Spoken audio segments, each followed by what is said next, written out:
Honorable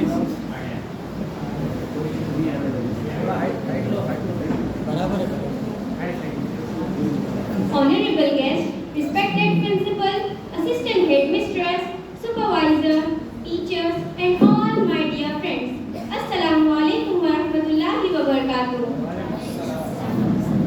And a very good morning to everyone present here.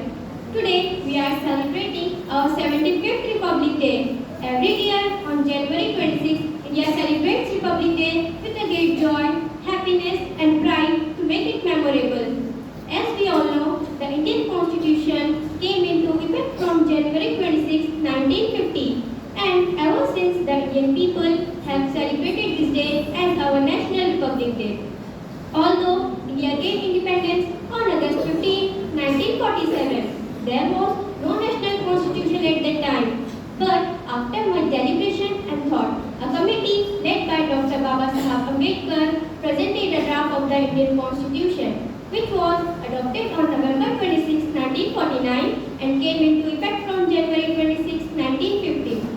Friends, Republic Day is not just a holiday, it is a day to reflect on the values that make our nation strong. It's about the rights and duties that we as citizens share. Our Constitution assures us justice, liberty, equality, and fraternity principles that form the backbone of our diverse and vibrant nation. It is a day when we remember the moment India adopted its constitution to become a sovereign, democratic, and republican nation.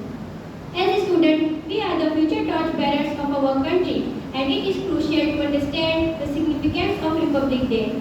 It is essential to recognize the responsibilities that come with the right guaranteed by our Constitution. Education empowers us, and as the youth of this nation, we must be responsible citizens. Our classrooms are laboratories where ideas are nurtured, curiosity is encouraged, and tolerance is